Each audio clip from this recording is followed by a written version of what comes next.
Welcome to anyone joining. Today is Friday, Junior, May 7th, and today I'm pumped to be joined by GMONEY. A little background, we actually met at the Bitcoin conference, waiting to watch Eric Trump speak, and he was gracious enough to come on the podcast. And I'm a fan of your work, GMONEY, but for the audience, for people who aren't familiar, would love to just have you give a little background about yourself. Yeah, thanks for having me, Connor. Big fan of you guys at Bitcoin News as well. I've met part of the crew there, and it was great to meet you in Vegas, sitting next to Eric Trump. And yeah, so I've been in the Bitcoin space since, I guess I bought my first Bitcoin in 2015, 2016. Was a big Ron Paul guy from back in the day, was stacking gold, was always about in the Fed. I used to write in Ron Paul back when I used to vote and think like voting actually mattered. And then I went through a series of progression of trying to understand, what money actually is. I think it came to fruition. Really, I think the start of my journey when I really kind of woke up was the Las Vegas shooting concert, the Las Vegas concert where the shooting happened. Everybody knows October 2017, 58 people died. My buddy actually took a round through the leg. He's okay. He's great. But, when you have one of those kind of like near death experiences and like you were actually on the ground and like witnessed it. And then you go like watch the news and they totally like lie and say things that basically, were made up about the entire event and the FBI and the whole charade and clown show of that entire event really kind of was like, holy shit. It was like a glass of cold water poured on your face. And you come to realize like, wow, like what is really going on in this world? And so for me, I started on a truth finding mission. I was in Bitcoin, but I wasn't really like, oh, this is like the will and the way. I was buying shit coins. I was like, oh, this is part of my portfolio. And so I went down this little rabbit hole called the Q rabbit hole to where I started connecting dots, realizing that, well, like this Q operation of a military plan sounds like pretty cool. But unless you fix the money, like, you can't just arrest everybody and like come up with this new monetary, or, if you arrest everybody, the banker's just going to win in the end. But then I was like, there's this Bitcoin thing that's kind of interesting on the other hand. And so I was the guy that's kind of like blended these two conspiracies together, the Bitcoin world and the Q world, and kind of realized like that maybe they're part of the same operation. And so I think I've mathematically connected some dots that prove that they are connected to that degree. And so, since 2021, I've ran like a Telegram channel, help onboard people to Bitcoin and self-custody, became a Bitcoin maximalist after getting rugged on all the shit coins. And then I host a weekly podcast on Rumble called Rugpull Radio. And so I've had Michael Saylor on, Jeff Booth, military generals, but it all really kind of ends in soft war, in my opinion, and that Bitcoin wasn't just meant for peer-to-peer cash, but as a global power projection technology that allows humans to settle their differences peacefully instead of kinetically. And so, yeah, man, that's kind of a really short, synopsis of kind of who I am and where I'm from, but that's kind of the background there. I appreciate you sharing all of that and your point on Ron Paul. I love Ron Paul myself. His book, "And the Fed," I actually found that at a bookstore in Georgia probably a year or two ago. And I was reading the whole thing, and it's not a Bitcoin book, but, man, it's about as close as, you could get to being a Bitcoin book without being a Bitcoin book, and love what he stands for. Kind of agree with you. It seems like our votes, don't really have the impact we think they do, and your vote with your money is more important. One thing, I appreciate you sharing that story about Las Vegas, and I just love to double click into that because, I have no idea what happened. I've heard theories. I know whatever the news is telling me is not what actually happened there.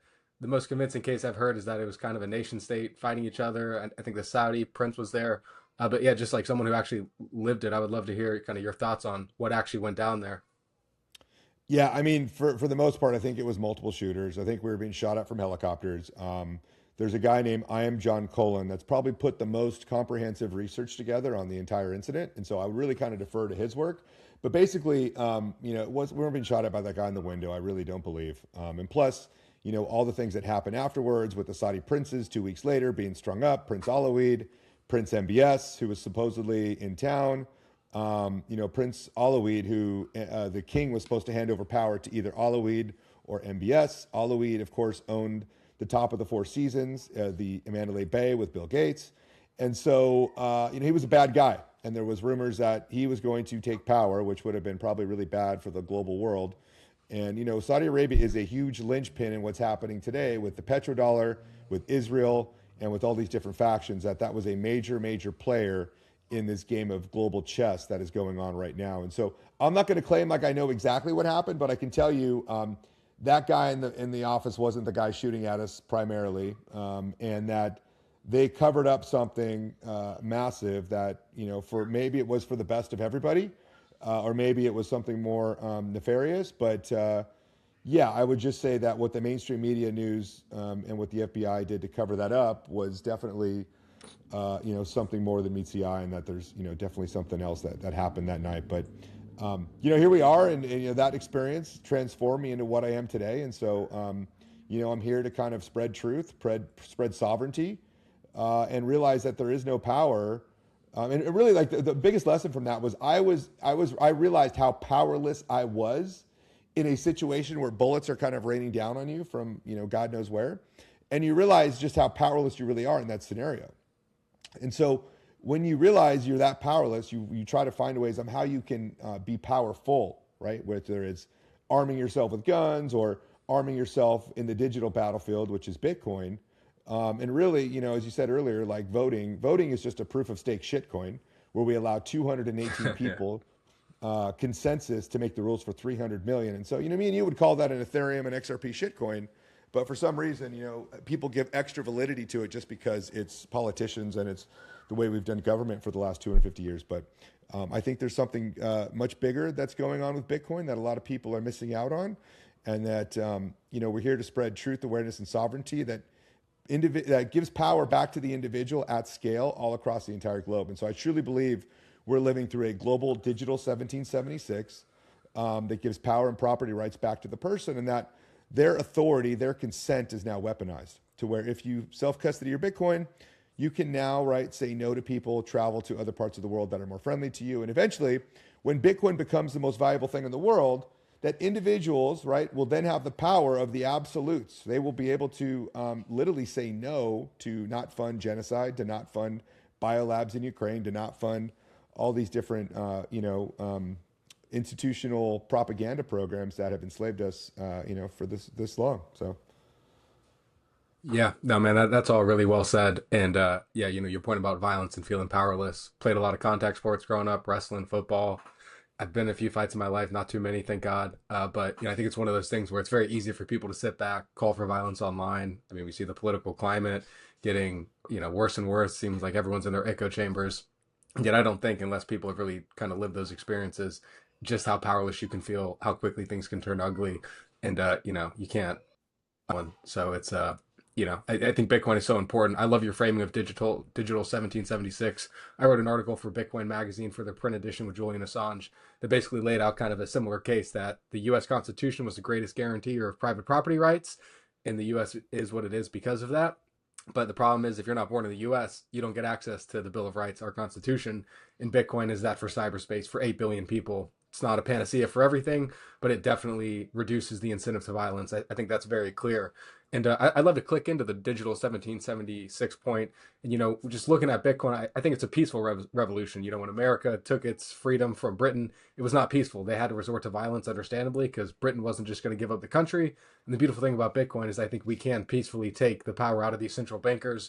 And they might, I think one of the very nefarious things about fiat money is that it's not like in your face violence where that like this is life or death or you're being physically hurt. But when they're constantly stealing your purchasing power, they're not I want to say they're not allowing you to have a family, but making it increasingly difficult. I have 2 kids now, and I literally moved back to my hometown because I wanted to be near my parents. And it was one of the best decisions I ever made. Used to love living up in Boston, but I knew the only way for us to make it work is move back home. And, it's been a godsend. It's been great for my grandparents. But, I think there's a very nefarious thing with fiat currency, and I don't think they're going to give up power. So I guess the question to ask is, how do you see nation states, adopting Bitcoin or fighting it, or, how do you think it'll shake out, for both countries that, we don't call quote unquote democracies, even though democracy is a bit of shitcoin, whether it's China, North Korea, Russia, or the United States. Kind of just love to see how you think this is going to play out on a macro scale.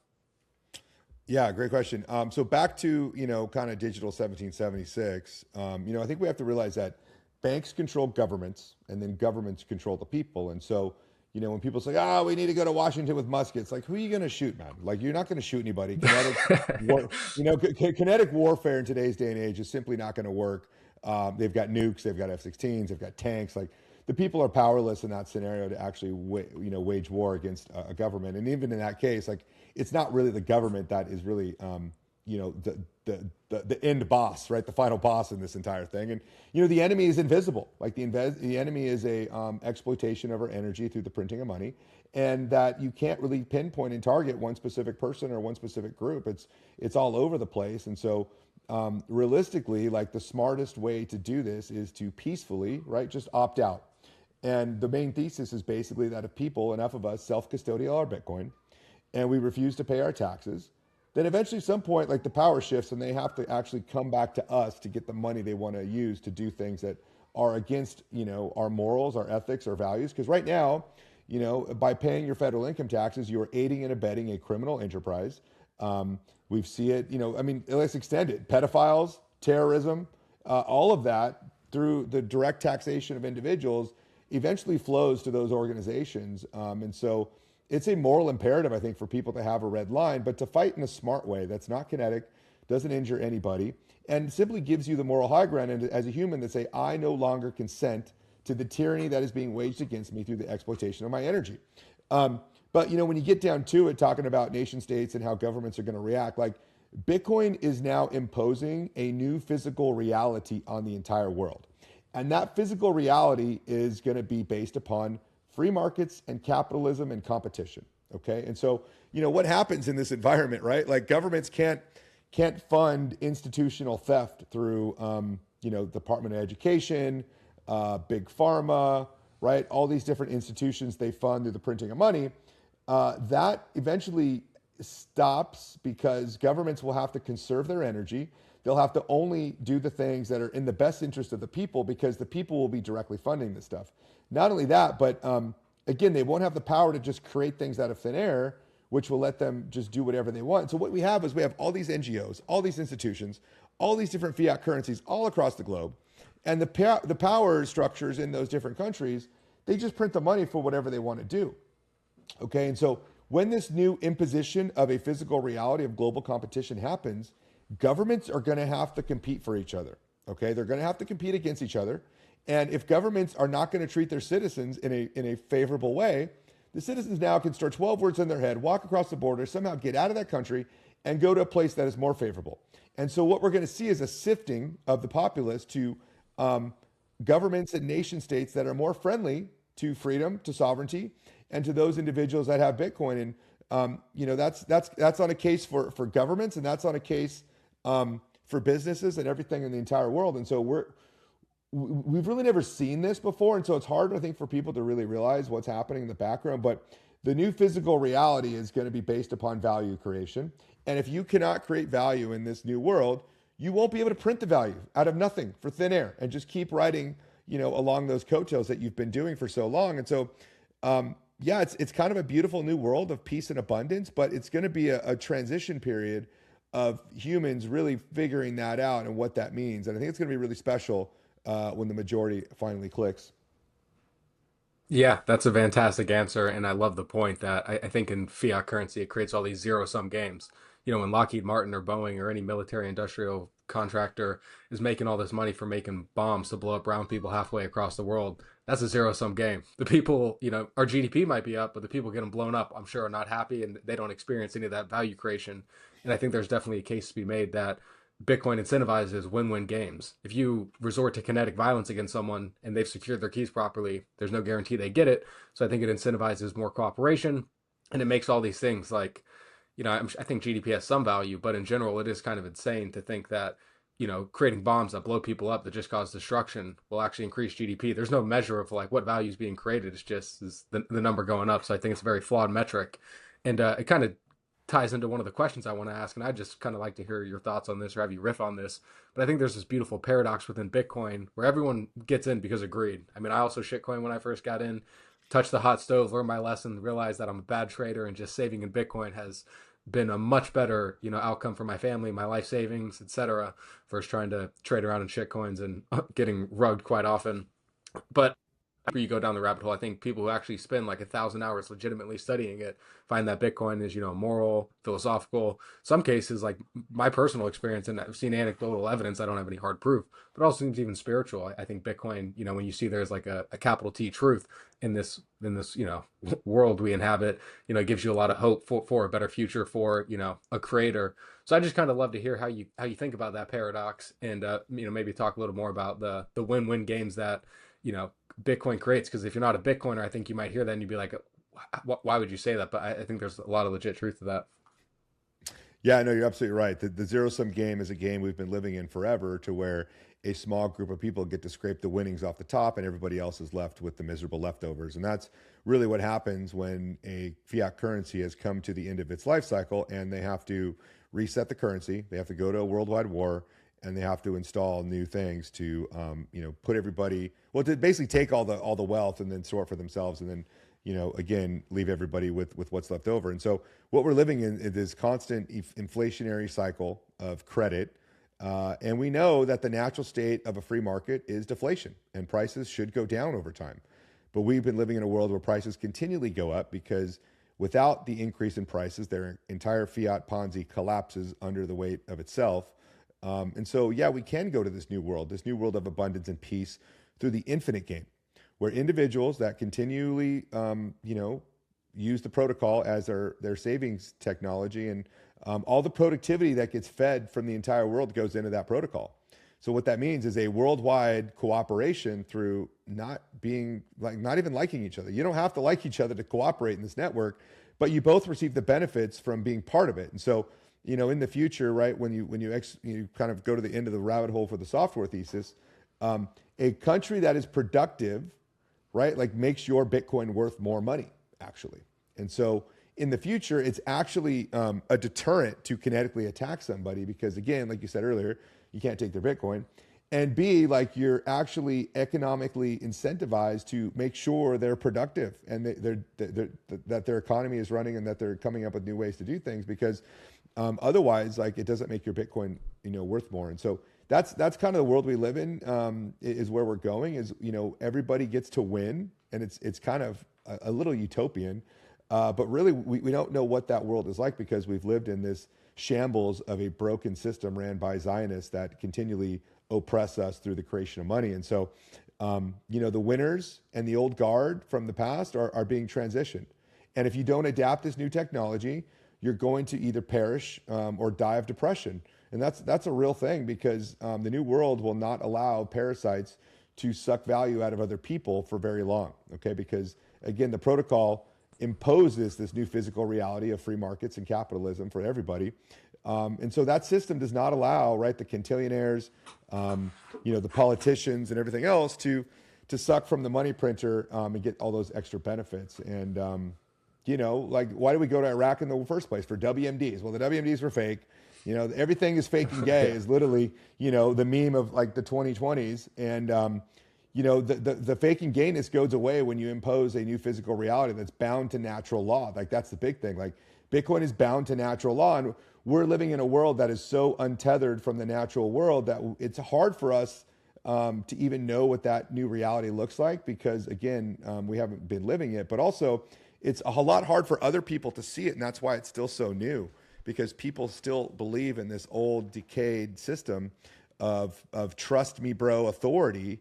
And that's slowly eroding through the COVID bullshit, right? Through 9/11, through Vegas, whatever. Pick your favorite conspiracy at this point. we were right. The conspiracy theorists were right. We're batting pretty high. And so, yeah, like, I think about that. But it is a spiritual thing for sure, because if you understand the creation of money is, decreeing value out of something, out of nothing, is in fact, a godlike power. And so we're giving humans this godlike power that have infiltrated every institution across the entire globe. And really, when you think about it, it is satanic energy, right? You're reaping without sowing. You're creating unnatural things that lead to chaos, death, and destruction. We are being psyoped into, transgenderism, all these different things that are completely unnatural for the natural world. And so, you know, when you fix the money, like you really fix everything without having to come up with programs to fix everything, right? There's all these different programs out there. Oh, we need a program to fix that, a program to fix that. When in reality, a lot of these things will go away because the fiat money printer has created the issues in the first place. They've created the institutions, they've created the NGOs that are here to run and thrive off of chaos, because that is how they are funded. Military industrial complex, NGOs, right? Southern Poverty Law Center, all these different things, right? We now know the Nazis, right? We're actually funded by a Zionist regime of tax-funded, you know, NGO groups. And so when you realize that a lot of that racism supposedly was natural, it wasn't. It was all fake and gay, because they realize that they get more donations when they are able to create an event that creates a lot of chaos and leads them all to, you know, a solution. And so, you know, Bitcoin does fix the world in a sense that, again, we return to reality, we return to natural law, and that the spiritual energy of each human is placed within themselves, and that they can decide what their morals dictate into what they fund directly, versus having them underprint things that people are indirectly now supporting. And again, I come back to the payment of taxes, right? Like your payment of taxes and the creation of money is you know, funding the very things that you are probably not for, which is terrorism, you know, genocide, and you know, biolabs that created an entire pandemic. So. Yeah, I mean, so many good points in there. You know, the Southern Poverty Law Center one was kind of insane. Realizing, I want to say it, like the Charlottesville riots were funded by essentially our taxpayer dollars. I mean, you see bombs blowing up people halfway around the world, whether it be in Ukraine or Israel, and it is very disheartening to think that like our tax dollars are essentially going to causes that, you know, there's no way we would ever, like, I think most people realize what was happening. You know, they, like that Thomas Jefferson quote, if people realize, or I think it was Jefferson, maybe it was Henry Ford, whoever it was, though, it's like, people realize how our monetary system worked, there would be riots in the street tomorrow. And, you know, on the conspiracy theory point, I always like that tweet that was a joke that was like, what's the difference between a conspiracy theory and the truth? About 6 months at this point. And, you know, I'll tell you, I graduated during COVID. So my senior spring, you know, 2020, I got sent home and kind of went down a rabbit hole. And I'm almost embarrassed looking back at some of the views I had in college. I mean, I went to Tufts University, pretty liberal school. And, you know, I just never really like looked that deeply into some of these things. And, you know, I read Atlas Shrugged, and it didn't feel like I was reading fiction. I'm like, man, this is like pretty much what's happening in the world. People are trading in favors. You know, they're scratching each other's back. They're not actually providing legitimate value. And I think your point on, like, you know, going back a little earlier, the nation states, I think you're spot on. I mean, I read The Sovereign Individual, and just hearing, you know, how they predicted a public-private key cryptography system that allows people to take their value with them. And I think it's good, because I think it'll be a forcing functions for nation states to basically like start providing value, start, you know, give the people some actual power to push back against their politicians and not let them fund genocides or, you know, pandemics in Wuhan, you know, or whatever it is. And, you know, one thing I'd love to double click into you with is memes. You know, you've talked a lot about information warfare, memetics, the idea that Bitcoin itself is the ultimate meme. And I think when a lot of people hear meme and, you know, they think of Pepe images or internet jokes, and don't get me wrong, I love both those things. I think Pepe's awesome. I got plenty of Pepe posters. But I think there's something to be said about memes being like really compressed packets of belief and culture. And they like, it's almost like a mind virus. They can really propagate ideas. So I'd love to hear you, you know, why do you think Bitcoin has won so hard? Is it because it's technology, you know, it's just superior technology, because they just have some of the best memers in the world, maybe a bit of both, or maybe even something I haven't mentioned? Yeah, well, I mean, memes are very important. Military memetics are a huge part of this. And if you go back and realize that, you know, 95% of the entire media companies were ran by 6 corporations, okay? And so if you were up against a juggernaut of the entire world ran by 6 corporations, and the media propaganda that proliferates through the internet, through TVs, through radio, everything, you've got a pretty big job ahead of you to try and convince people that the world you live in is not what you think it is. And so memetics, essentially, it's like a hot knife through butter that essentially, without having to sit down with someone and explain to them for 20 minutes, like when you have, you know, Hunter Biden doing crack cocaine off of, you know, I don't know, some hooker's tits, you kind of realize, like, wait a minute, this is the president's son.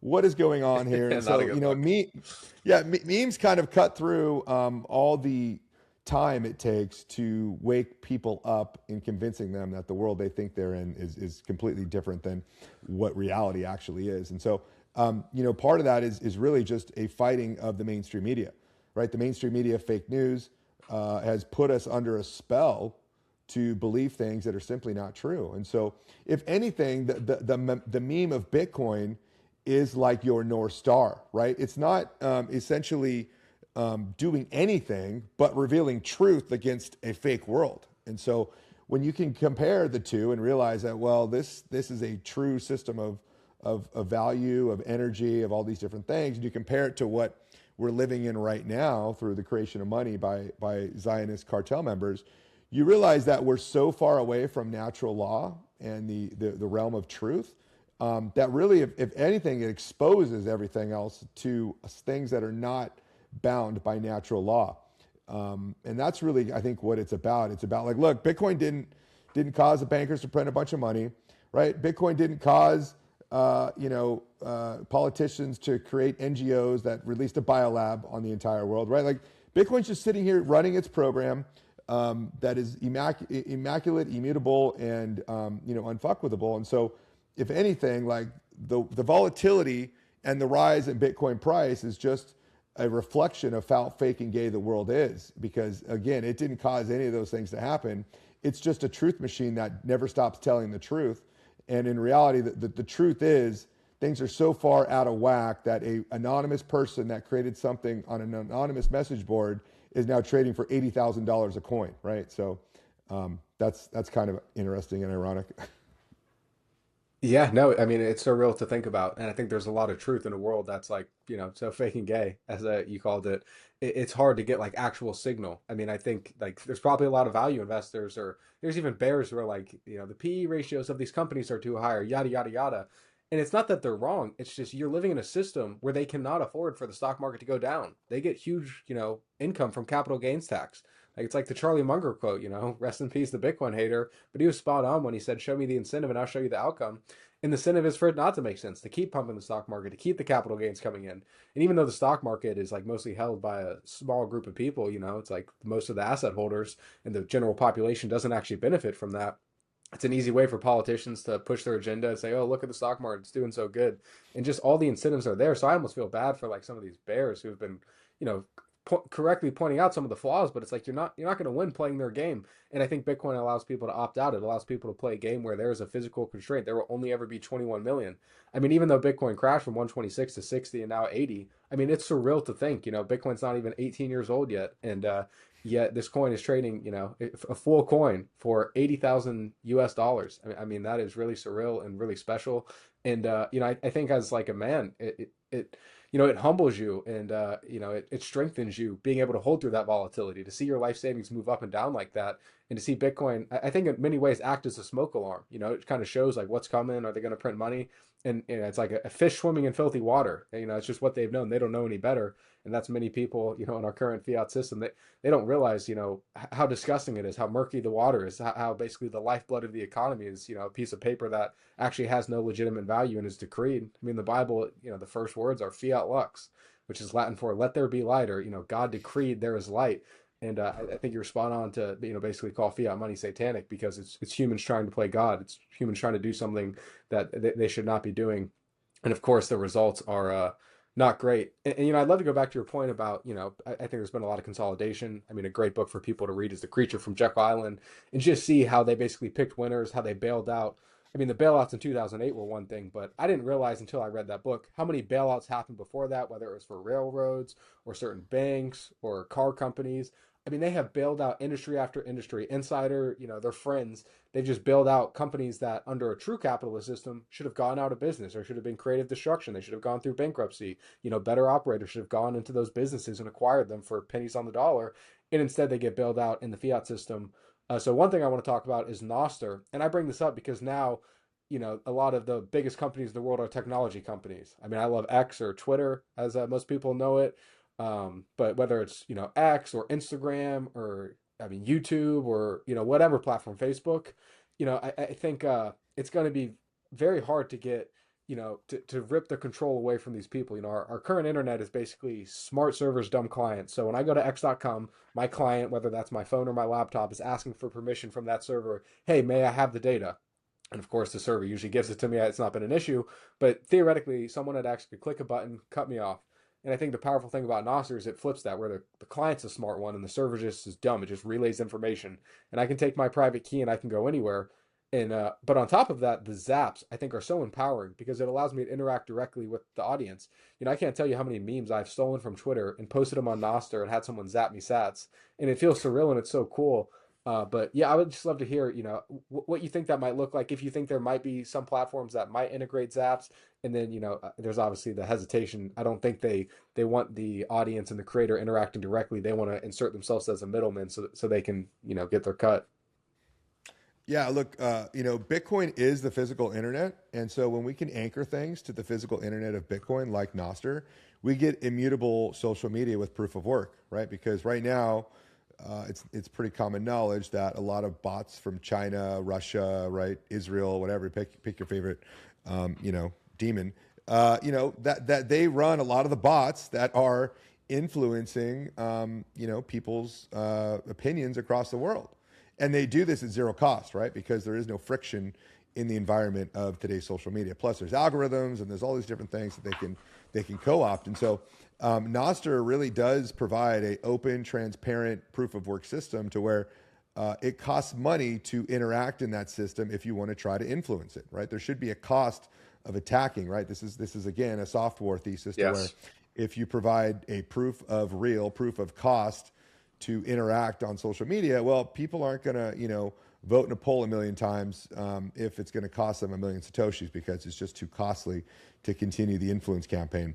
But no, I think all these networks are going to integrate at some point. I think X is going to integrate into a Nostr client. I think Instagram, I think all these things will have to because people will demand it. And not only that, but the AIs will be so rampant that I think the dead internet theory will come to play where people will they'll realize that logging in is just logging into a bunch of junk. And so they're going to Yep. choose and pick what topics, what users they actually want to see the feeds for, because the rest of it is just going to be a hodgepodge of AI bots trying to sell you something. And so Nostr provides Yeah. this branch for humans to offset the centralized control structures of social media. And it's actually shocking that that platform hasn't got more attention, especially from the MAGA patriotic movement who, resides on True Social still and doesn't even know what Nostr is. But look, I think True Social is going to be a Nostr relay. I think all these systems are going to converge at one point. We're just so early, right, that this onboarding is going to be pretty hard to get everybody across the finish line. But yeah, I mean, my Twitter account was banned in 2020 or 2021 when on January 6th, right, 2020, when the storming of the Capitol, right? Our group had we were getting 15 billion hits a month or views a month from 15 people. All of our accounts Wow. just zapped overnight, and that's why we had to go to Telegram. But yeah, I think proof of work via social media allows for the immutability and the friction that humans need to have in this world to interact with what is real, who is real, how can I authenticate you? Because right now we don't know what that is because of the bots and the AI, and the AIs that are coming are just going to make it 10 times, 100 times worse. Yeah, no, that is an excellent answer and a very hopeful one. And I mean, obviously, I knew there's tons of bots online. Anytime anything on the internet upsets me, I always try and remind myself, hey, I'm probably talking to a bot, or a bot posted this, so should I really let myself be upset by a bot? But I think it's actually a very prescient point because I've always thought, well, they just wouldn't do it because they don't want to, basically lose their cut. But I think it's spot on that as AI proliferates, as there's just a flood of slop, for lack of a better term. You will need a physical, an actual, something that prevents this DDoS of slop. And the one theory that made sense to me kind of was like an internet condom, essentially like an AI, whether that's an OpenClaw or Hermes agent or some agent that resides on my machine and reads all the slop and finds a signal and shows me what I want to see. But I think there's a very good point that you made that basically these social media platforms, not because they want to, but they'll be forced to do it because they'll need some form of monetary incentive to not spam the timeline. I mean, it's one thing now to send out 10,000 tweets from all these bots and you have 10,000 old Android phones or whatever. But if you have to pay all of a sudden 100 sats, which is not that much right now, I mean, a couple pennies, but all of a sudden it makes it so like you can't flood, whatever platform, Twitter or Instagram, etc. And I think Nostr would be basically a perfect solution. Now I'll be curious to see how they actually roll that out.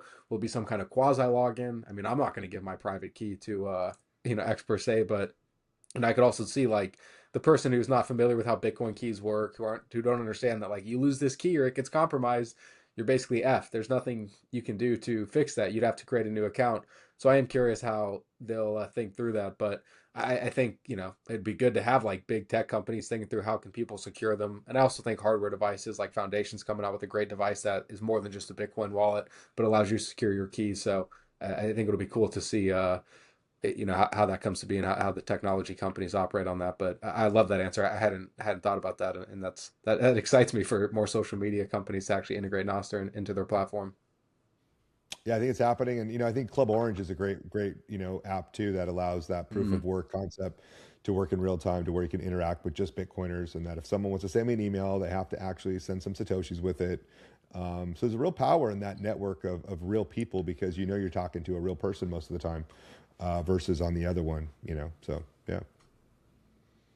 Yeah, 1,000%. This is actually not a question I've written down, but you brought up AI, and I would just love to hear your thoughts on AI in general. And I'll say one of the company that excites me most is Eric Casons and Jesse Posner, Vora, which basically would be kind of like the internet condom I described, but it would hold your private keys. It'd help you filter through stuff. But I have mixed feelings because on the one hand, like be honest, I love using Codex, that is OpenAI's products. I love using Claude Code. The frontier models are very good, and they've allowed me to build things that I otherwise would not have been able to build. I have local models downloaded on both my iPhone and computer, and it kind of blows my mind that I can be up in a mountain somewhere, up in Montana or wherever, no Wi-Fi, phone on airplane mode, and I can talk to it.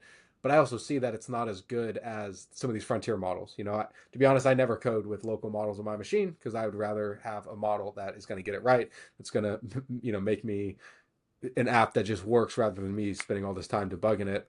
So I'd love to hear how you think about AI and how it's gonna maybe even use Bitcoin in the future, because I think there's a strong use case to be said that AI will just naturally pick Bitcoin because they don't have social security numbers, they can't open bank accounts. They're kind of incompatible with fiat currency in many ways. Yeah, I think a lot of people are afraid of AI, and I'll agree it's a slippery slope, right? It's a razor's edge which way it could go, but this is where open source really is key, right? I think we had I forget what distributor one of their engineers released it open code on GitHub, and then it got forked a million times to figure out what was real and what was not real. And so what you have now is kind of this soft war inside of the AIs, to where the leverage with the companies. Usually the companies had the leverage over the employees, and now it's like the employees, well, they kind of have leverage over you. They can just release the code to everybody. Now it's open source, right? Now what are you going to do? You can't do anything really, because the code's already out there and it's been on GitHub, and now it's been forked 100,000 times and it's all been open sourced and parsed through. And so I think AI is a net positive for humans, and that we just have to make sure we get it right, and that it is being done in a way that the white hat military is probably paying very close attention to. I believe the military's probably had this technology a lot earlier than we have, and that right now it's out there kind of being beta tested, right? It's out there fighting each other. A lot of it looks terrible. We've got ChatGPT, we've got Grok, we've got all these different things, and they're competing against each other. And again, it's a free market competition. The best AI is going to win. The one with the open source and the one with the most based opinions is going to win. But it's going to be a struggle, right? We're going to have wins and losses, and this whole thing's going to happen. But Trump, I think, on purpose, has centralized a lot of the control of AI in that, for that reason alone, is that we're not going to let the nefarious ones get through the cracks. We're going to make sure that the correct ones are open sourced and available to all humans, so that we don't run into these, Terminator scenarios down the road where, the AIs are going to come kill us all. But, I think over time, it's going to allow humans to spend more time with their families. It's going to allow more productivity to reduce the cost of everything, and reduce the cost to their marginal cost of production. And so over time, these systems and stuff will just get better and easier, and the AIs will be using Bitcoin.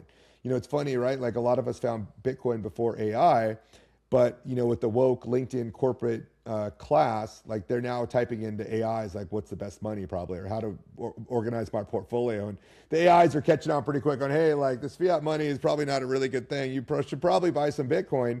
So it's kind of funny we're coming full circle that the AIs are actually educating the humans on probably, what's the best course of action for them to save their energy in. But I'm super hopeful. I'm an ever optimist. I believe what Elon is doing, what Trump is doing, and the golden age is absolutely coming to fruition. And there's going to be some road bumps. There's going to be some struggle along the way. But, we're going to get to a point to where free energy is a thing. And we're going to be able to provide clean water and energy to other humans on the planet at zero cost that are currently in terrible conditions to where they don't have clean water. And then they'll get connected to the network to have their ideas shared with everybody on the planet as well, so that the protocol sucks in all the productivity. Because right now there's a big population out there that has no input in the world stage as far as technology, and so we don't know what's hidden beneath a lot of those different technologies and those humans. But I believe that the AI is just going to further us as a species to allow this new abundant future, so that we're not spending 40 to 60 hours a week in a box and having the state raise our kids and being, forced to eat fast meals at, these drive-throughs that are filled with poison. And I think the other side of that is we get more time with our families. We have to spend less time in the office, and we get to eat healthier foods because AIs are going to, basically show us the path for healthier medicine, healthier foods, healthier, all these different things. I think it's going to be amazing. But look, it's something we got to pay attention to. I just tend to take the more optimistic view of that, and that AI was specifically released after Bitcoin for a good reason. The CBDCs are out there and everything else is out there, but AI just feeds the productivity of Bitcoin. And really, it's a deflationary bomb, if everything, right? Like if you understand that our inflationary system works because we don't have deflation, right? The technologies are kind of hidden, repressed. Well, AI is going to, unfortunately for them, unlock a complete deflationary nuclear bomb on the entire credit market system. And, the inflationary system is going to have to print a lot of money to overact the deflationary AI spiral that's happening right now. And so when those two systems collide, because they are not compatible, guess what's sitting in the middle of that collision? Well, it's Bitcoin, right? Bitcoin is the center of that explosion between deflationary and inflationary. And if you're picking the bankers to win that one in the fiat cartel, well, I'd say you should probably buy a little bit of insurance just in case you're wrong. Yeah, man, there are so many points I'd love to double click into there. But one of the things I would love to get your thoughts on is, you mentioned white hat military hackers. There's obviously a lot of FUD around Bitcoin. People say, oh, it was made by the CIA, blah, blah, blah. And, I'm not totally convinced that it wasn't. Like, I know they had that new documentary that came out that said it was Lynn Salzman and Hal Finney. And I think there's some credits to that. I'm also not the NSA made SHA 256. Like, I could see it was white hat hackers inside, one of these three-letter organizations who realized, like, hey, this fiat money system is evil. We need something to fix it. So I don't know exactly, what the case was. I think you're spot on too about AI being this massive deflationary force. If you haven't used these tools, I highly encourage you to use them. I'm with you. There's only so much I can control, and I just find having an optimistic outlook is much better in life. No one likes to be around a pessimist, and I have found great value in using these AI tools. So while it's obviously, be careful, blah, blah, blah, I think there's definitely something to be said about, technology is just a tool. A hammer can bash someone's head in or build a house. And your point on open source was so spot on. And that's obviously what Bitcoin was. So if it was the CIA who created it, they open sourced the technology. But the last thing I'll say is, like, Google released that Gemma model. And it's been very funny to see China going the open source route while America has kind of been the closed source route when you think it would be the opposite. No, I don't think China's doing that because they want freedom and prosperity. For the Chinese people, but they definitely, I don't think, want it for the rest of the world. I think they've done it to put this pressure on the American frontier labs, but in doing so, they kind of forced Google's hand to release an open source model. And after that model was released, someone jailbroke the model, so fixed it so the weights and measures weren't basically lobotomized. And not only would it give more interesting answers when you asked it, am I conscious or whatnot, but it performed better on all the tasks. So when they lobotomize these models, they say, you can't talk about Zionism, or you can't talk about the war in Ukraine, or you can't talk about, pick your hot topic. the models get worse because they've essentially lobotomized them. So, I'd love to hear on both like the military aspect of, the possibility of, a white hat hacker in the CIA creating Bitcoin. And then also, maybe just why you think China is open sourcing the models and how ironically that might actually be a huge boost for the world and, everyone who uses AI. Yeah, I mean, it goes back, to World War One, right, with the assassination, attempt there, or that went through to cause World War One, and then, you look at the creation of the Federal Reserve, which is done the same year, 1913, right? And so then you look Yep. at when the IRS was created, 1913. Like these aren't 1913. coincidences, and so all these things kind of add up to this timeline of individual actors and small groups controlling things for their own benefit, right, to exploit other people. But if you keep continuing that line and you realize, military generals from Smedley Butler to George Patton to all of them have talked about war being a racket, and that, in reality, we're just really enriching the military industrial complex or the political class that are attached to these wars. And so, the military is very keen of what's happening, and that everybody in the military isn't a bad guy, right? And you go back to JFK, right? They assassinated him for Executive Order 11110, which was, of course, the creation of currency without interest attached to it. And so we've known about this problem for a long time, and I believe the internet itself was probably, the precursor to proof of work, right? Like they had to find a reason or they had to find a way to connect every human on the planet first before they could release proof of work technology. So I would say the internet was probably, forethought of even as a step to the Bitcoin problem. And that if you really kind of peel back the layers of Bitcoin, and again, I'm not trying to degrade any of the fantastic cryptographers and the cyberpunks at all that have all dedicated a huge amount to the creation of Bitcoin. But in reality, like we probably wouldn't be in a situation now where military generals are running a node, talking about the projection of power, unless, of course, it was probably built for that from the get-go, right? And I don't believe Bitcoin would have just survived if there wasn't some sort of patriot plan from a back end, right? From nodes, from the hash to core development, even. You can get into all these different areas. But the reality is, like, the powers that be would have never let this technology proliferate to the way it has today. Donald Trump would still probably not be alive. Michael Saylor would not be alive, right? Unless maybe something different happened and that, this was a military-civilian alliance. And funny enough, the U.S. government actually released a document called the Counterinsurgency Guide. Funny enough, they abbreviated it COIN, C-O-I-N, and the definition, and it was released actually in January of 2009, the same month and year, of course, of the Genesis block. And if you get to the core of what a counterinsurgency is actually a military and civilian operation to root out insurgency and address its root causes, right? And so if you think about what the root of all evil is, you understand that the creation of money is actually the root cause. You were like, wait a minute, is Bitcoin just this digital coin counterinsurgency against these small shadow group of people running behind the scenes of the politicians and the bankers? And I think there's something much more deep. I think I've mathematically connected some of these dots to the QAnon operation, right? We had, multiple drops of this anonymous individual, and people go, "Oh my gosh, not the Q stuff." Like, sorry guys, but like Q was right about a lot of stuff, and the mathematical coincidences are probably on par with someone guessing a private key. And so, if you understand the mathematics behind that, you'll understand that a lot of the anonymous messages that were posted were a psyop and were false information, but a lot of them were true. What is that, a small group of bankers running the world through pedophile Zionists are probably, not some people you want to trust with power and authority.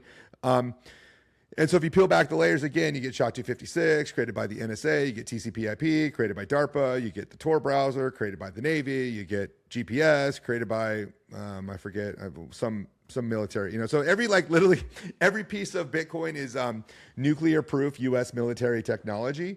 And I don't think that's a coincidence. And I think the Bitcoin is a much bigger plan, and that a lot of Bitcoiners aren't thinking big enough. They're thinking it's just money. And they think it's some guy in his basement that just kind of randomly came up with code that is now going to be imposing free market capitalism on the entire world. Like that, for some reason, that doesn't pass my common sense, smell test here. No, and I think for the audience, like the key point is whether it was Hal or the CIA, it doesn't matter because they open sourced it, because they allowed people to Yeah. build on it. They didn't Right. force anyone. There was no shitcoin pre-mine. It was just, hey, here's the white paper. And then in January 3rd, 2009, they started running the network. Hal's got his famous tweet running Bitcoin.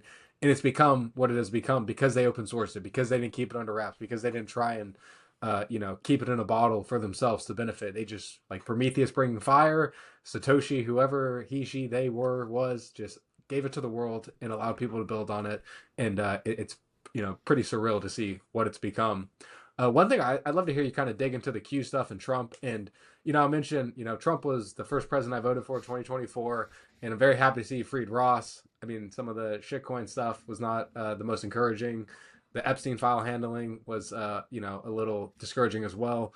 But I mean, the alternative it seemed way worse. And I mean, now the crypto industry, quote unquote crypto, obviously I'm focused on Bitcoin, but it's doing a lot better than if Kamala had won. So I just kind of love to hear your thoughts on, Trump's presidency. And then I haven't looked too closely into the Q stuff other than listening to you on podcasts. So I'd love to hear, you mentioned some of it was obviously a bunch of noise, but inside that noise was signal. So maybe even the numerology stuff. I mean, my birthday is July 17th, so I love the number 17. And I'd love to hear you kind of, get into some of the numerology. Yeah, I mean, that's kind of a probably a whole different episode, but I can just briefly talk about, a lot of it has to do with like 1111, and a lot of that ties back to, I believe, JFK, Executive Order 11110. And if you understand 1111 is Veterans Day, you kind of like, there's this kind of this signal in the ether of 1111. You realize Michael Saylor bought his first Bitcoins at an average price of $11,111.11. You get all these different like weird, like white hat dog whistle, like comms that are out there in the ether that if you pick up on, you'll start to realize like, wait a minute, what's kind of going on over here, right? Of course, Sam Bankman-Fried, the fried Bankman, right, was went bankrupt on 11/11. You just get all these like weird coincidences that happen over and over again. And I've been tracking all this stuff for a long time to like kind of add these different things to the queue. But Bitcoin passed silver on 11/11, and I think rose $11,000 or something on that day back in 2024 when Trump was elected or something, right? So if you go back and like actually peel back all these different layers, there's some weird little coinky-dinks that keep happening. But again, you can go look up my Covfefe dig. It kind of talks about all the numerology and stuff, but really it's vortex math. Okay, so you understand, Tesla talked about if you knew the powers of 369, you have the keys to the universe.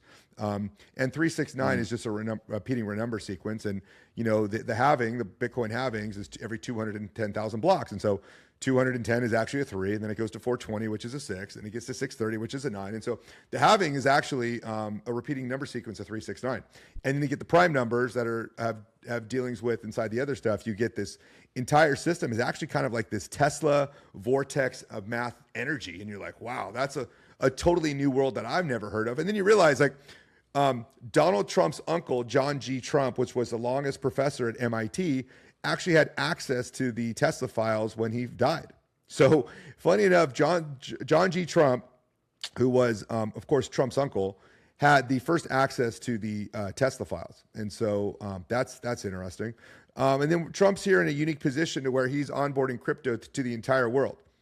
And like, I hate to break it to people, but like America needs Bitcoin the least.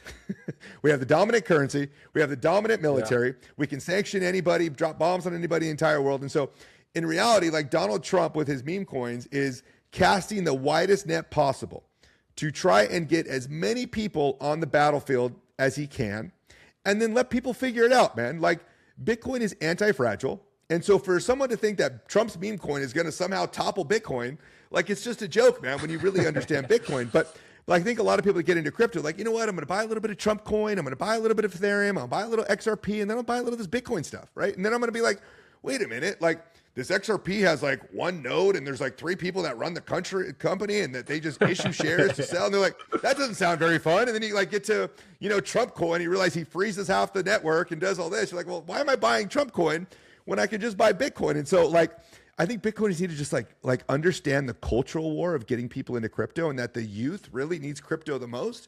And so doing it through meme coins and fun coins is like trying to excite a youth that doesn't have a lot of hope, to be honest with you, on what the future could be like. And like, why not get them into a meme coin or a shit coin? Like they have enough time to figure it out, right? Because crypto, folks, if you get into crypto, you figured it out. I figured it out. And I think the filter right, is part of that process. But in reality, like Trump is probably creating more Bitcoin maximalists than anyone through the release of his shitcoins. He's bringing this entire culture over. He's releasing these, the Stablecoin Act, which is going to, reduce fractional reserve banks into fully collateralized banks. He's going to spread the dollar across the entire world.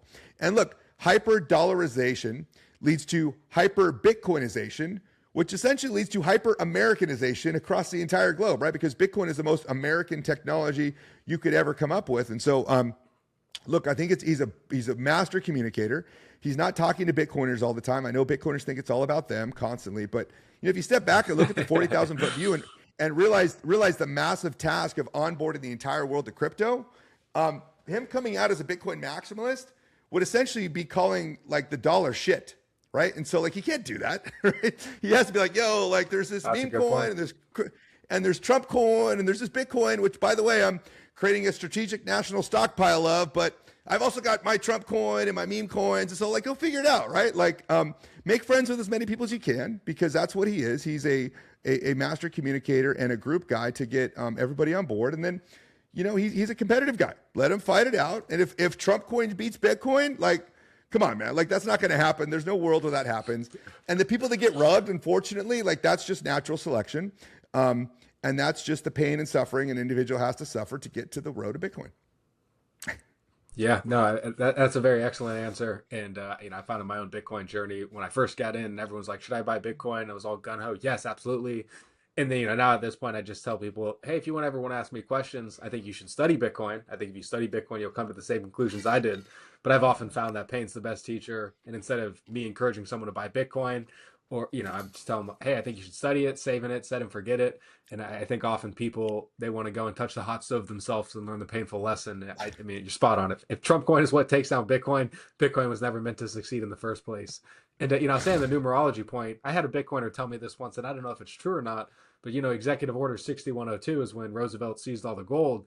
And if you flip that, it's 2016, which is obviously where the difficulty adjustment comes in. So, I mean, it's just one of those funny coincidences, but I definitely think, like, whether it's a gut feeling or an intuition, there's things that are just, you can't really explain with language, but you just feel. And I found whenever I trust those, my life is way better. And whenever I go against my gut feeling, naturally, it doesn't work so well. So I don't know exactly what that is, but I definitely think there's something to it. And, I don't like, some people spiritual, whatever it is, I think there's a lot of truth to that. Oh, one thing, I know we're coming on the top of the hour here, so I want to be respectful of your time. So I just have two more questions for you. But one thing I would love to hear, obviously Rugpull Radio is the name of your show. I have very mixed feelings about stablecoins because, I've used them before, and it's very nice to not have to send an ACH or a wire to be able to move money on a Saturday at midnight and not have to worry.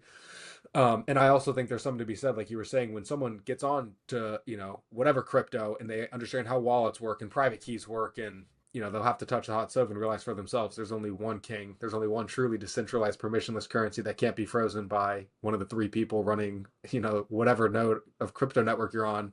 But then, I also do understand the argument where some, very true maxis are like stablecoins are just a private CBDC. And I'm torn because, I think on the one hand, it would pull people in, and I think it can actually speed up commerce and do a lot of good. And then on the flip side, we saw Tether. I'm not sure they wanted to, but they're backing their coin with mostly U.S. treasuries and some gold and Bitcoin. They had to freeze Iran's currency because otherwise the U.S. would just take their treasuries. If they would do it to Russia, there's no doubt they'd do it to a private company called Tether. So I'd love to just hear, what you think the next rug pull might be. We're past the ICO boom, we're past the NFT craze. So what the next rug pull might be, and then how you think about stable coins, both the good and the bad that they might bring about. Yeah, I think stable coins primarily are for people that are not in America, but people that are dying to get hands on US dollars, okay? And that they realize, right, that their fiat currencies in their own country are going to lose value a lot quicker than the American dollar. And so that is bringing stability to other people across the world, I truly believe. And that I believe that stable coins, like, they're for us, but like kind of towards the end. And that the stable coins in the DeFi market are really a central bank killer, right? When you understand that the banks have been making yield off of us and building these expensive buildings while we make a very small fraction of what they are given, then you realize that an entire market of yield is completely fixed by the bankers. And so this new Clarity Act that's coming out and the Genius Act are actually going to give yield back to the people, right? Like people can hold stable coins and get yields of 5, 6, 7. Michael Saylor's offering 11%. It's not a stable coin, but that's the direction we're going. And so realizing that the theft from bankers through the TradFi markets have been going on a long time, and stable coins actually get rid of that. But plus stable coins actually offer full collateralization. Like you can prove transparently what companies have fully backed T-bills or Bitcoin versus the banks that don't, right? Banks are just creating money out of thin air. And so this is kind of like a reverse vampire effect to where he's injecting transparency through stablecoins. Not only that, but he's making banks adopt. He's giving them a choice. If you don't adopt this technology, you're kind of going to get left in the dust. And so you either need to adapt or die. But at the end of the road, like that's just a transition period because we can't go from like the dollar to straight Bitcoin. Like that'd be too much destruction. I think there'd be a lot of death and chaos if that happened. And so I think it's just a smoother ride to hyper Bitcoinization. Your grandparents aren't going to understand it. They're not going to care though if it's a dollar or if it's a stable coin. At the end of the day, like they don't care really. And so at the end of the day, it's probably just going to be a stable coin, and they won't know the difference anyway, right? It's just going to be fully backed, fully collateralized, and transparent. And the second part of that, what was the second part of that question you asked? What might be the next rug pull, like rug pull? Oh, yes. Okay. So you said NFTs. Yeah. So you said NFTs or rug pull, and I actually disagree. I think tokenization is massive. Tokenization is coming to Bitcoin in such a massive way that a lot of Bitcoiners don't realize that, because the anchor of Bitcoin is the truth machine. Okay. And people don't realize how rigged our capital markets are. People don't realize that JP Morgan, Goldman Sachs, 75 to 90% of their revenue comes from securities lending. Do you remember the GameStop fiasco where I think it was like 700% of Robinhood turned off the sell buy button? Yeah, of course. And so what happened there was, well, you had more shares were being shorted than were actually available, right? And so you have the hype, you have the double spend problem on a massive scale that is fraud, corruption, and abuse, the likes of like the banks are jealous over, okay? And so our capital markets are a huge part of a functioning society, and that we need to allow individuals to create companies out of thin air and allow people to invest in them across the globe without any interference from some SEC to give approvals, right? You don't need 40 lawyers, $4 million in 4 years. But like you, Connor, if you came up with some new invention for some new technology through your AI, you could release your own token, call it Connor token, and this is the technology and the company you're going to build. And I believe in a free, open society of capital markets that tokenization will allow, of course, only of course on Bitcoin, okay? And so the Pepe lore is much deeper. Tokenization is also going to provide what's called proof of real. So we can tokenize our individual identities. Instead of having a government ID, I can be just verifiably in cyberspace. And I can verify you through the proof of work network of Bitcoin that your token is officially you and my token is mine. And that all these other bots of GMONEY that's being impersonated, people will be able to find out who's authentic and who's not. And so I think the NFT market for Bitcoiners is going to be the rug pull on them, not the Ethereum ones, not the Solana ones. Like there are specific Bitcoin NFTs. I'm a big believer in this protocol called Counterparty that, of course, the rare Pepes existed on. And this protocol is special because it leaves thermodynamics intact. What I mean by that is the creation of this coin called XCP was created from people sending Bitcoin to a provably unspendable Bitcoin address. That was the only way this token got created. There was no ICO, there was no launch out of thin air.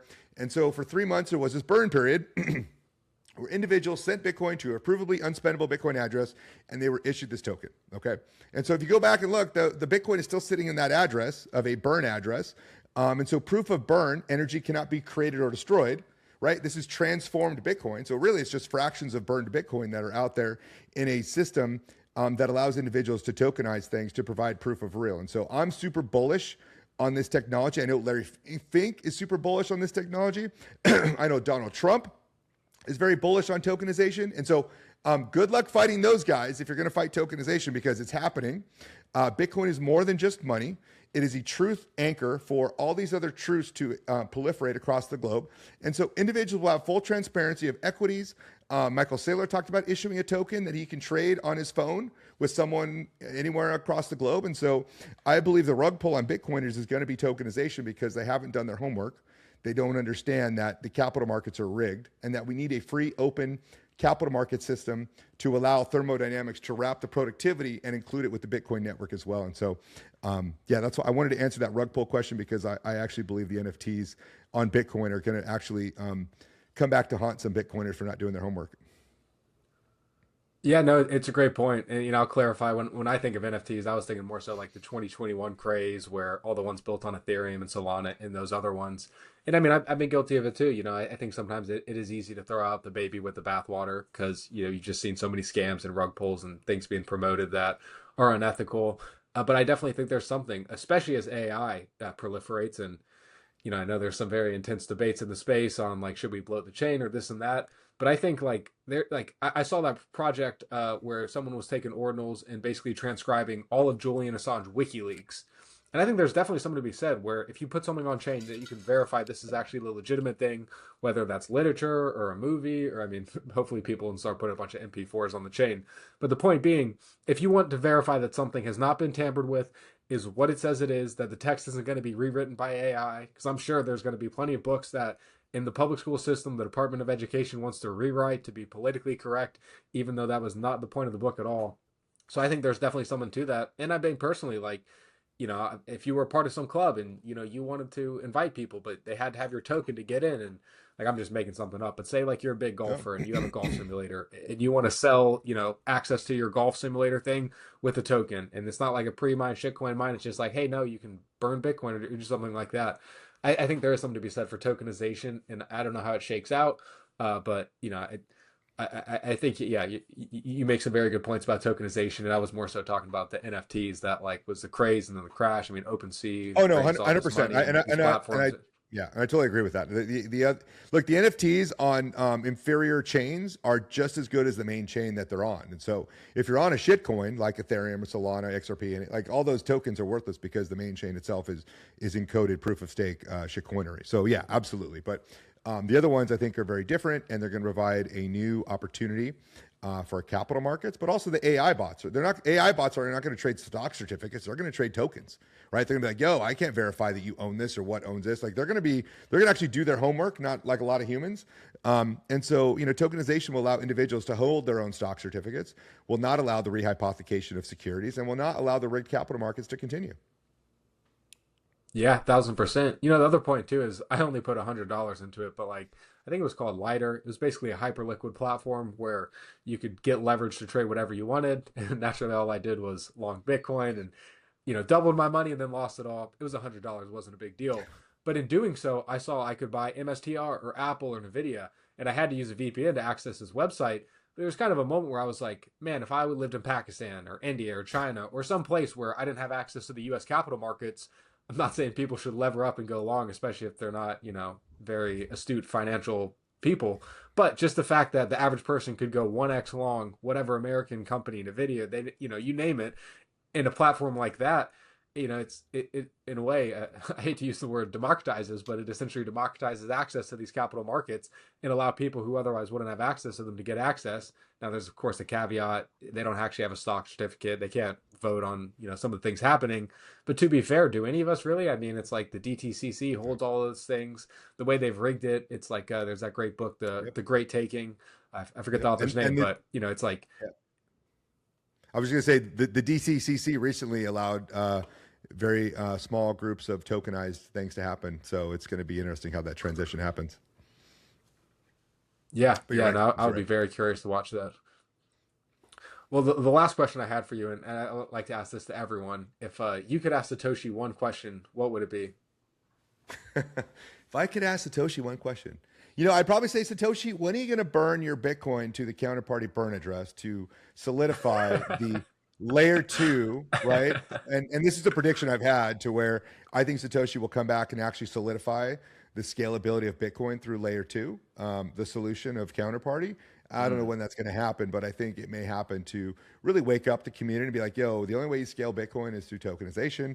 You're going to have to do it through this platform, the only one that has thermodynamics and was created in the same process as Bitcoin to a degree. And so I'd be like, yo, Doug, when are you going to do that? But I already think I maybe I think I have a possibility of who it might be through my research, right? Through the Q operation, the military white hats and stuff. And so I would just thank him, be like, yo, you're a homie, man. Thanks for giving the world what it needed. Yeah, no, seriously, it's hard to believe someone is humble enough, and I'm not sure if it's the carrot or the stick. The stick being he's afraid of getting killed by nation states. But man, what a big carrot to go out and just spend that Bitcoin, and the fact that the keys have not moved yet, that he just released this thing to the world and walked away. It's hard to believe, there was a human who, was that humble, that caring, that giving, and released it. So I think it's a great answer, to just tell him, thank you for everything, man. Thank you for giving so many people hope, because without Bitcoin, I think the world would be a much darker place. Yeah, look, I mean, at the end of the day, like, it's up to us to take his vision and to use it, right? Because there's more of us than there is of them. And our compliance is weaponized now. So just the act of saying no is weaponized, right? And there's more of us than there is of them. And, they can't arrest everybody. So, like, our compliance is a DDoS attack on their enforcement bureaucracy. It's too costly to come and arrest everybody that won't comply with immoral orders of taxation through pedophiles. And so, really, this is a global digital 1776. Satoshi has empowered us with the unlimited watts of cyberspace, and that we can fight this war in a peaceful manner. And we can just say, yo, bro, I'm just not into that. Like, don't any hard feelings, but like, your ideas don't jive with me. And so I'm going to go to a jurisdiction that is more in line with my with my energy. And so it's a beautiful gift to the world, because humans can now just disagree and just, live peacefully. So. Yeah, no, well said, man. Very well said. I couldn't agree more. Where can people find you online? I'll link to both your Twitter, your Telegram, your Nostr, but any website, if they want to look into any of these things, where would you point people? Yeah, go to 1776.love if you want to read the Jason Lowery software thesis, which of course was, he was gag ordered, had to remove the book. And so now it's like $400 online. Go read the book, right? Go read John Perry Barlow, The Declaration of Independence in Cyberspace, right? Go read my thesis that compares or combines Jason Lowery's software thesis, The Independence of Cyberspace by John Perry Barlow, and The Declaration of Independence. And so I believe all those three books combined give us a new declaration of independence in cyberspace and the physical world, to where humans can now empower themselves and just opt out. And that any laws that are,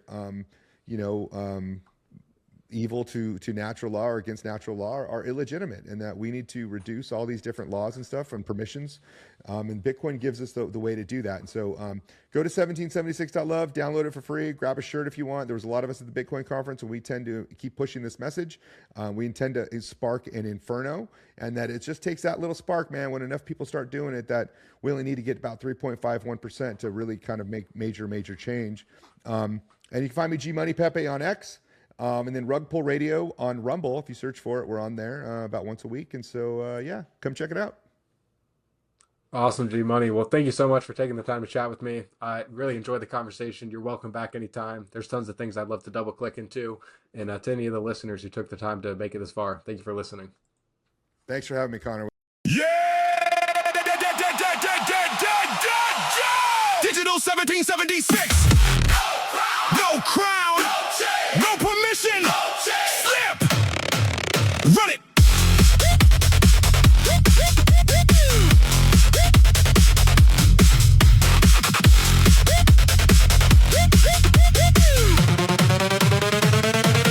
Started with gold in the stack, Rugpull in the back, and the Fed on the mind, and the whole world cracks. Saw the screen tell lies, saw the system play roles, had to find real power, had to save my soul. Got rugged on the trash, just a hot stove twice. Then I found hard money, cold truth in the ice. Peter Peer was a spark, but they grew past cash. Power projection with our bombs in the blast. Soft war, no shots, no streets full of smoke, just a node in the dark, and the system getting broke. Banks run the state, state runs the crowd, but the chain keeps ticking and the truth gets loud. 12 words in my head, keys in my hand, I can move with my value, I can make my own stand.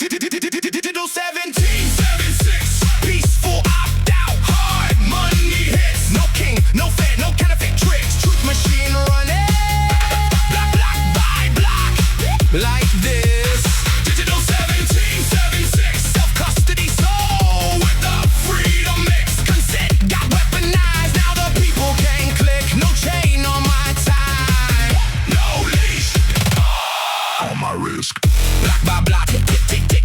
Zap, zap, zap, lightning quick. Block by block, no counterfeit. 17, 6, 6, 6, 6, 6, 6, 6, 6.